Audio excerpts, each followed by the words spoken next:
From ABC News Radio, KMET 1490 in Southern California.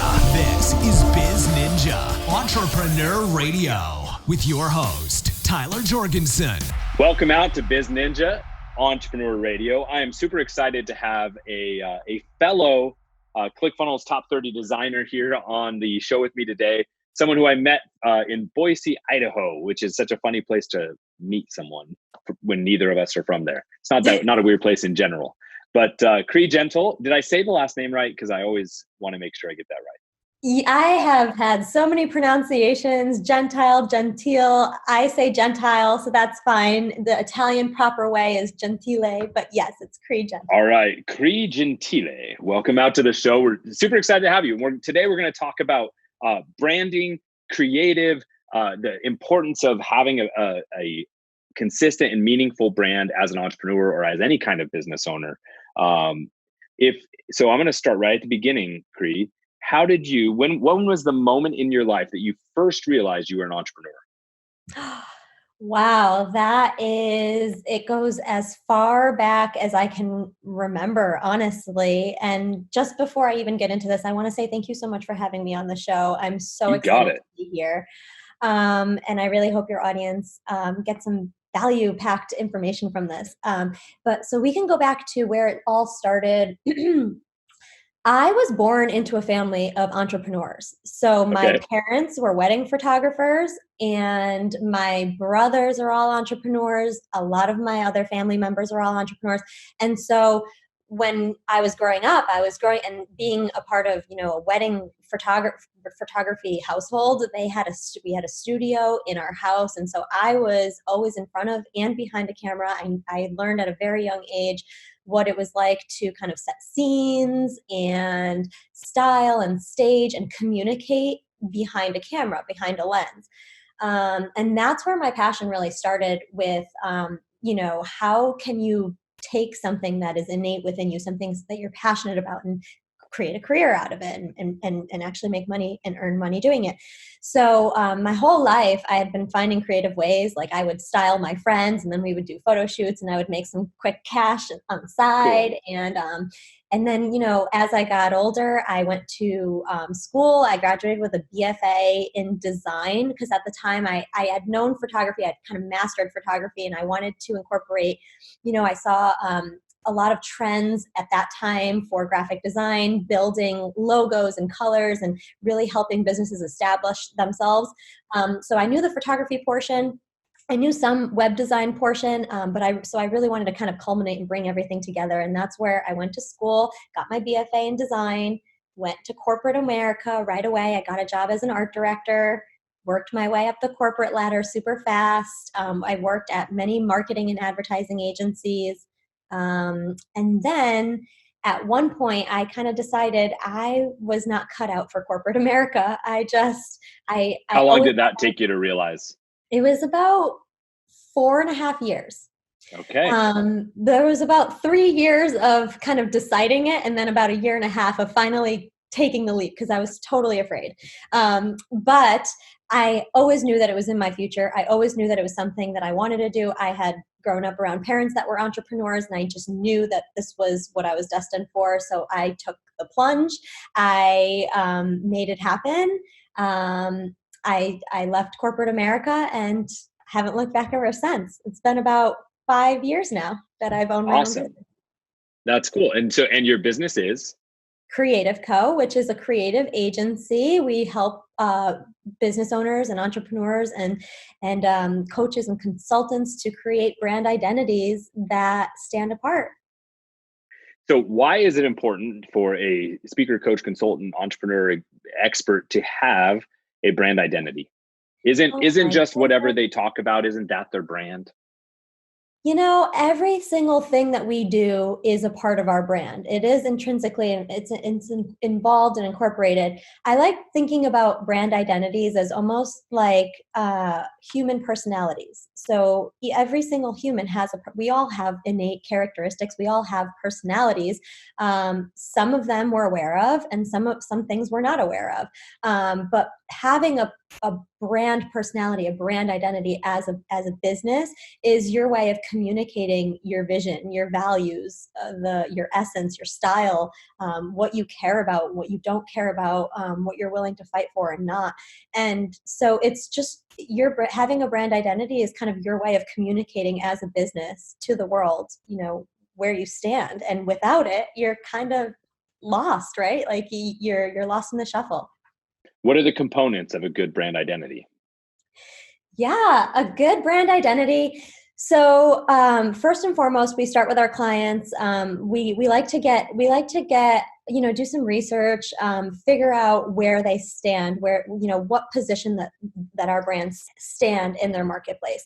So once we kind of figure out the position that they want, where they want to stand, it's really about positioning yourself in front of the right audience, understanding who you're going to serve, understanding the feelings and the emotions that you want your clients to have when they come to you.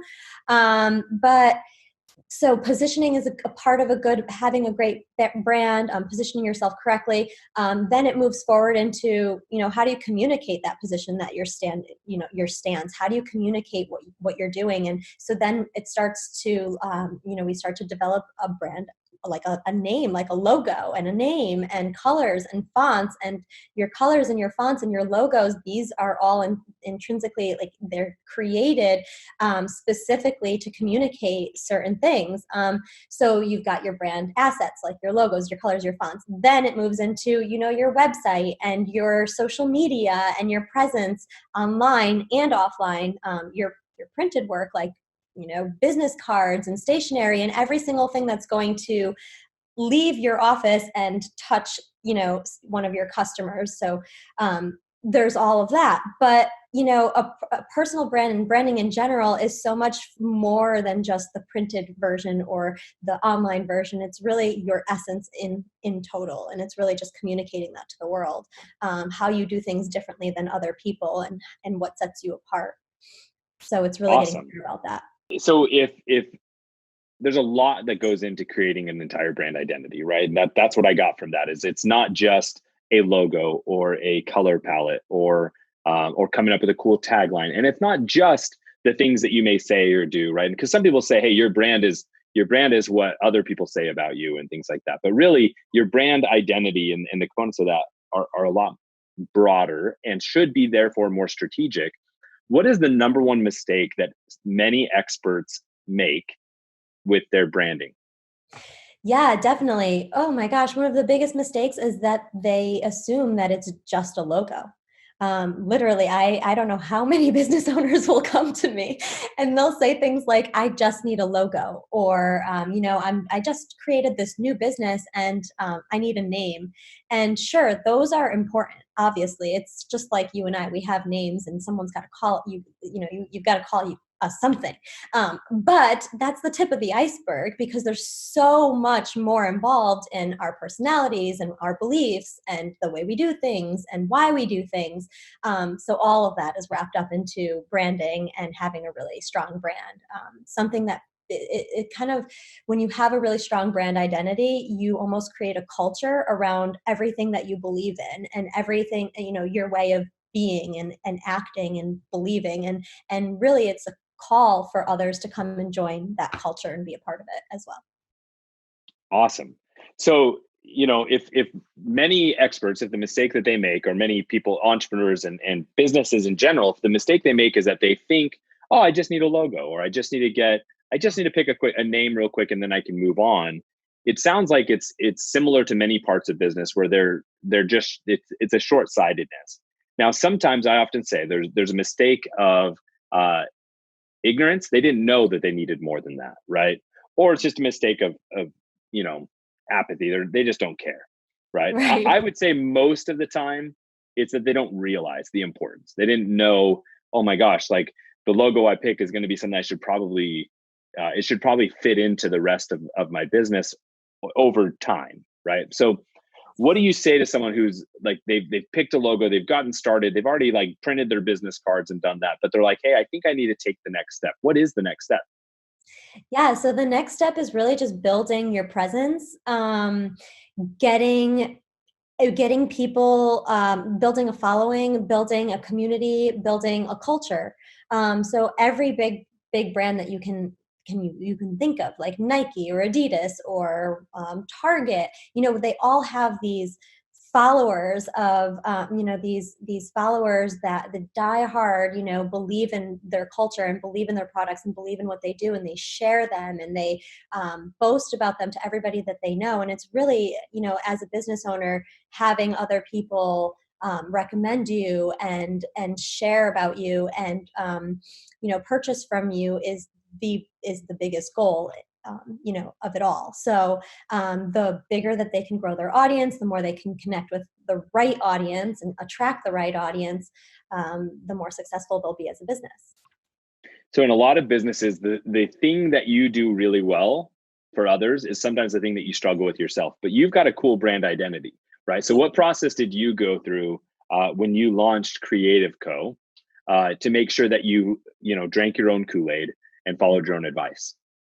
Yeah, that's such a good question. No one's ever asked me that before. And that's awesome because there's a lot that we did when we looked into, the psychology of colors and the way that I wanted people to feel when they approached us and when they worked with us. I wanted to make sure that it was warm and inviting. I wanted to make sure that we were friendly and easy to work with. I wanted to make sure that we were able to make the branding process simple. Simplicity is one of the biggest aspects in the world that I hold near and dear to my heart. Like I strive for simplicity in every single aspect that I can. So when we built our brand, I wanted it to be simple, but I also wanted it to communicate, high quality and this idea of comfort that you can trust and we can collaborate, because I love collaboration. So we picked colors like yellow and black. Yellow is a very energetic color. It's a creative color. It's innovative, and so we wanted to represent ourselves that way. Black and white are other colors that we lean on, and those are sophisticated and they demonstrate quality. So there was a lot of psychology with how we actually designed our brand identity and the look of it. But moving forward, it's in the little things that we do. I like to believe that we go above and beyond. We go deep with our clients. We like to make things as easy and streamlined as possible. We have clients all over the world, and we've serviced clients, I think, in every single continent. So Cool. in order to, communicate with them and make things easy and streamlined, we've created a ton of, service, like questionnaires and things that make it easy for them. So I think that we did a good job with, really communicating through our website and our branding. So if you didn't know me and you didn't get the chance to actually meet me, that these attributes and characteristics would still be demonstrated and illustrated. Awesome. Yeah. So when you got started 5 years ago, I think it was, you said, what was the thing that you thought was going to be easy that ended up being a challenge that you had to fix, and how'd you overcome it? Wow, that's a good one. So the thing that I thought was going to be really easy was that when you build it, they will come. And that was kind of an really archaic mentality at the point. I thought, hey, once I get all these things in line, I'm going to have my website, I'm going to have my brand, and I'm going to be able to go. And that was a really big misconception. I wanted to help everyone at that time. I was thinking, I can do this and I can do that and we can do this. And we had our hands in so many little things. And so one of the biggest mistakes that I made was not to focus on one thing. So any client, whatever they came, they said, hey, I need this. You're like, cool, we can do that. Oh my gosh. Said, oh, I need a business card done. We'll do that, right? Like, we can right do any away. of it. Yeah. Right away. And that was our go-to. And I quickly found burnout doing that. So that was definitely a huge mistake. And once I realized that it really takes focus, when you can focus on exactly who you want to speak to, exactly who you want to work with for the rest of your life, and exactly what you want to do and deliver to them, then your whole life becomes a lot easier. So when you simplify everything down to its smallest form and you decide, this is what I want to do and this is who I want to help and this is what we're amazing at and what we can, how we can transform your life, and really just get down to the nitty gritty of, what that is, that focus was what changed everything for us. So Awesome. Not focusing was a huge mistake. Yeah, absolutely. And you fixed it by focusing, which is good. I love the quote from Mad Men by Don Draper that says, "Make it simple, but make it significant." And I think about that a lot. It's probably one of the ones anytime branding or creative or marketing comes up, that's what I say, because some people tend to overcomplicate. People make sales funnels 500 steps, or they make it longer than it needs to be, or they make it, but strip everything away. If you can get what's the minimum that you need to get the message across in a way that communicates it and drives the point home. And I love it. Your branding, I believe, actually really does a great job of that. And so it's really cool to see when, so you've focused, but you still have quite a few services, right? You do a few different things. So was the main focus being more linear in the type of people you work with? Was that the biggest shift? So it was really how we positioned our services. So at the time, I don't even think I had a price menu. I think I literally think I just said yes to many things. Right. So what happened was I decided what I wanted to do and what I didn't want to do. And I also decided what the client needed in order to get from point A to point B and be successful, and remove everything else, remove all the other distractions. I came up with a plan for what exactly do we need, what are those steps, and how do we take them, and what's the quickest way to get there, most efficient way to get there. So when I started to distill what what we did best, and what I started to distill, the outcome that I could get our client, the best outcome that I could get our clients, I realized that it was 3 parts. The first part was with a brand identity. I can absolutely get you set up with a brand identity to make sure that you're communicating effectively and to the right audience and attracting the right audience. The second part was your web presence. So it's 2020. If you don't have a website right now, you are virtually ignored. You're in the shadows. And so to get a web presence really flowing, powerful, communicating as well, I thought that was another big phase that I wanted to make sure I included in our service. Another big phase that I wanted to include in our service was photography, because I've seen so many business owners that have websites that are lacking in photos. They use stock photos, and these stock photos communicate, they're generic. So they communicate a more generic message. You can find those photos on every single person's sites or, social media profiles. So I knew that with my background in photography and web and branding, that I had to mesh all 3 together and really give our clients something that was so unique that they couldn't find in a branding agency. Typically, branding agencies will provide the logo and that's it, or they'll provide the web design and that's it.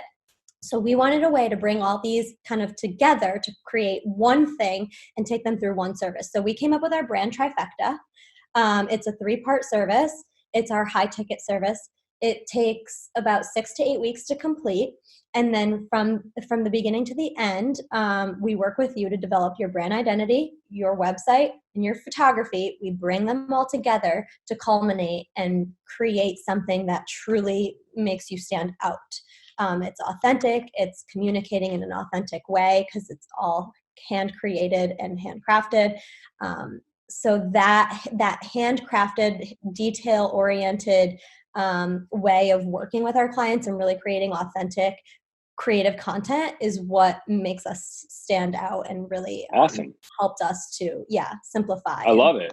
So one of the things that I think has really been a consistent thing that I've seen in the creative space. So I've been an entrepreneur really since I was a kid, but the first time I paid to have somebody else do a logo for me is probably the first time I saw, hey, I don't have to do it all myself. I can hire experts in other industries, right? In terms of this, but that was like 12 years ago, 13 years ago. So, but one thing I've seen since then, as I've really followed, I have a lot of friends that have done phenomenal photography businesses. that are graphic designers. And then, we have a lot of people like this on staff. When there's a massive undervaluing from a lot of people who are your target audience, right? Experts, coaches, consultants.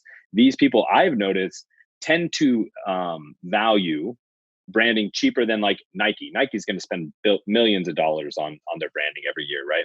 And so, or even smaller restaurants and stuff, they understand, okay, we need menus. They can see the creatives that they need, right? That they get utilized. Or even a small business owner, even, a car dealership, again, they know what they're getting. It's part of their business model. Right. But for a lot of coaches and experts, the first part of their business, it's just done through networking. The right. second phase of their business is going to require all of these things you're talking about. Right. How do you handle the price objection? Yeah, that's an interesting one. We tend to find, I like to find clients who already understand. We're already there, yeah. Who That's are the best way to handle a price objection is people already see it. Yeah. Trust me, it has been, when you try to convince someone of I don't like having to feel like I need to convince someone of anything. Right. Nope. And so I look for business owners that want to go to the next level, that want to stand out from all of their competition, and that understand the value in communicating clearly. And by communicating clearly, I mean visually as well. So, speaking and networking is one thing, being present is one thing, but what happens when you're not in the room? What happens when you're on vacation with your family on the beach? And who's selling for you at that point? And so at that point, you need to rely on a web presence. You need to rely on, your brand to speak for you. So I'm interested in people who understand that and value that. And understand that is something that they need if they're truly going to step away from their business and allow it to prosper and grow. Yeah, big time. And it comes back down to that focusing too, right? Making sure that the people you're speaking to are already resonating with what you're talking about. It's very difficult to convince someone, oh, you need branding, right? But if you've talked about branding, if you've talked about this stuff, then obviously the people that are responding back to you are going to do that. So let's say that you're talking to someone who's wanting to become a creative. They've got the creative juices. They're really good at either photography or graphic design, and they want to get into this business. What's the biggest piece of advice you have for someone who wants to be a creative as an entrepreneur? Oh, wow. That is so tricky.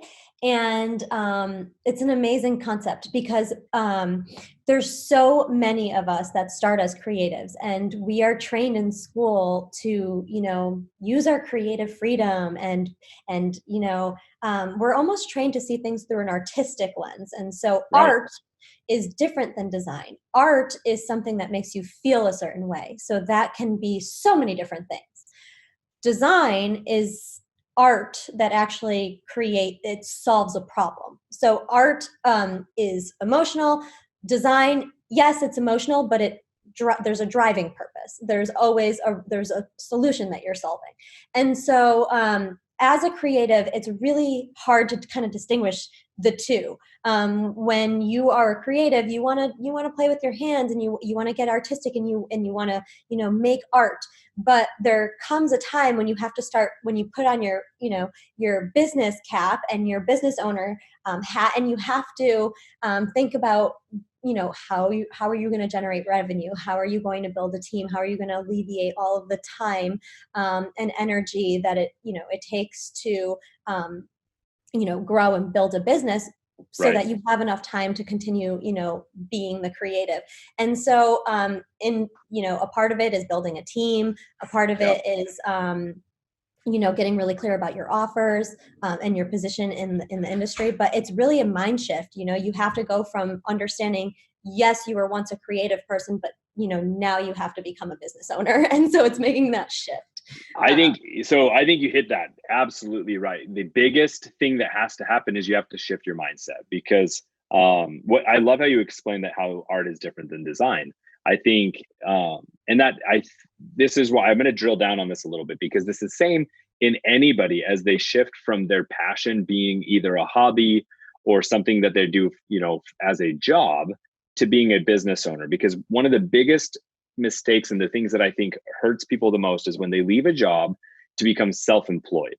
Yes. Because all they're doing is going and getting maybe 1 or 2 contracts, and they have the same work that they were doing as an employee, but with none of the upsides. There's no perks, there's no paid time off or benefits, right? And so if you're going to take that leap, become a business owner, build a team, right? Have something that's scalable that can keep working even if you're sick, right? Like you have to go. And so the biggest issue that I see, the biggest risk is stopping in the middle. Now, oftentimes the first step is you got to go from employee to self-employed. But if that's where you stop, and usually I see that people that get stuck there is because they didn't shift their mindset to saying, I need to think differently about this, where I'm not just creating anymore. I need to be able to recognize what's the problem I'm solving for this business owner? How am I helping them continually solve the problem that they need to solve for their customers?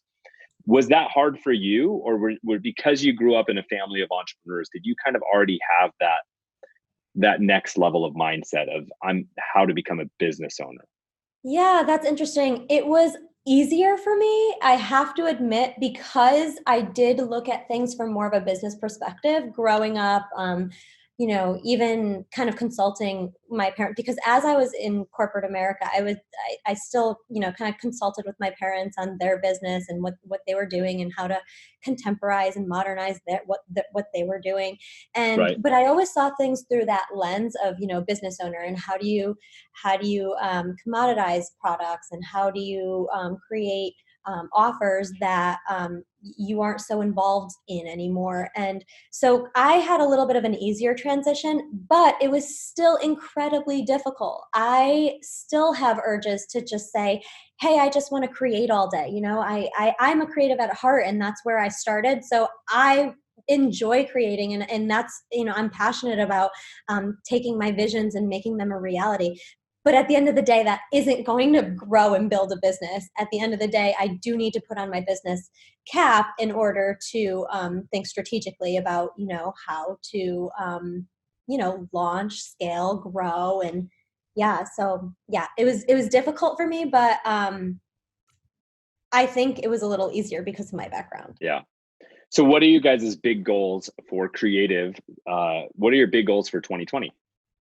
So my big goals for 2020, I have so many, but one that is top of mind is I'd really, really like to start creating some or providing some creative events. So I would love to, have opportunities where entrepreneurs and business owners can come to me, or we can meet in specific places all over. I'd like to do them all over the world eventually, but I'd love to have these kind of branding retreats where we come together and I help them set up their brand identity, their website, their photography and videos and social media presence, and do it in like 3 to 4 days and get them in and out so that they've got something tangible and they can get to work right away.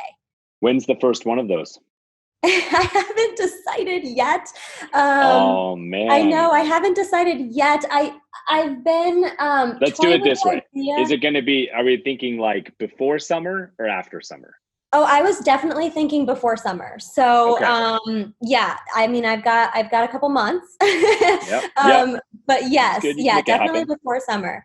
It's a little hard here. We live in Connecticut, so it would be nice to kind of do it here, but I don't want to drag everyone here to the snow and the cold. So I have to find a location that is inspiring and warm and energizing. When I do events, I like to plan somewhere where I want to be during that time. Exactly. I'm like, hey, I'm a little selfish. So, all right. And one thing you talked about at the very beginning is something that is super important to me, and that is designing the lifestyle that you want. So to me, if you're taking the risk of being a business owner, then I heard somebody say it the other day, if you're trading the 9 to 5 for the 7 to 7, right? Like you're willing to work more to start doing everything, right?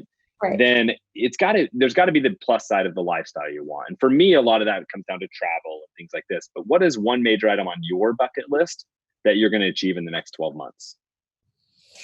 Personally or through the business? Yeah, personally.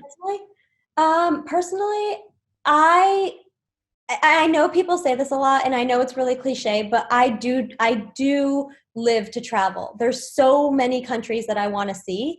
So I want to make it to Australia. I want to make it to Japan. I want to make it to Brazil.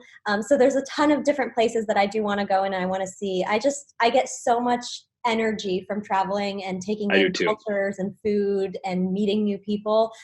So whenever I travel, I know that I'm going to get re-energized. And I told you before the call, we've got a few things coming up, but one of the things we're planning for it's probably going to be summerish time, is a entrepreneur 48-hour power jaunt. So I do these quick 2-day trips to, I went to Dublin, Bogota, Colombia, Barcelona, right, for 2 days. And it's amazing because I get that energy, but then I get back to work and it's really, really cool.